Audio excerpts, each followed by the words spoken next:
I'm making this artwork in my house, and it's a part of a series in which I create work from things that are available in my kitchen. And I'm using this smudging stick, which gives me a little more control for sticking seeds.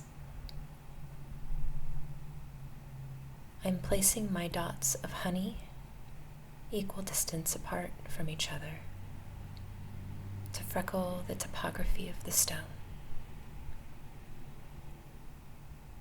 I'm using orange lentils or red lentils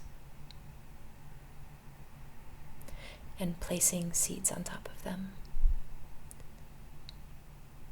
creating an optical delight that stands out. Maybe it'll attract some birds or insects.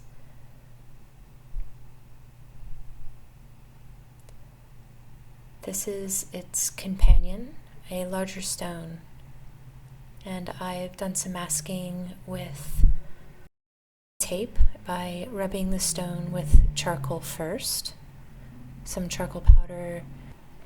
I wrap the tape around it to create a mask, and then coat it with beet powder to get the striping. Now that I have a pattern which will camouflage it in the outdoors, I use that pattern as a template for placing my sugar drops.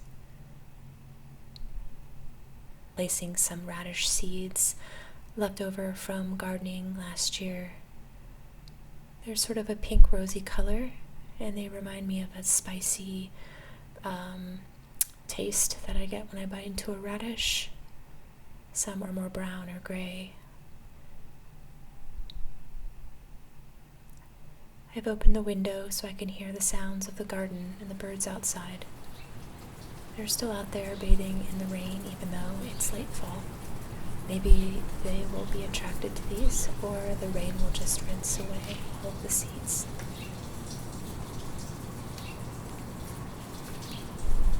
Each seed is a dispersion. It's a little morsel of duration. It's well beyond anything I could ever witness.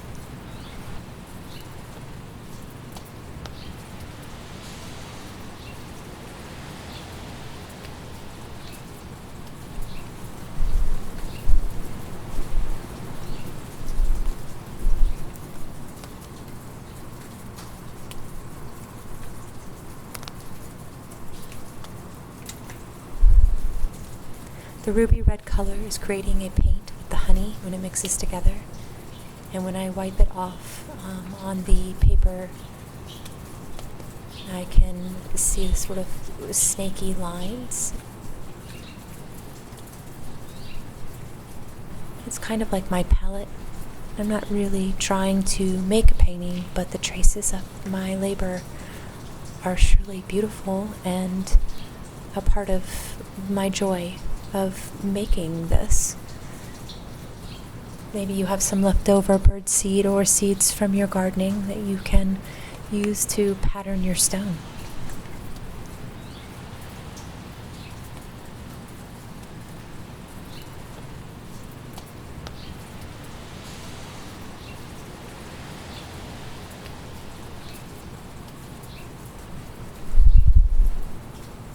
They're ready to be taken outside somewhere.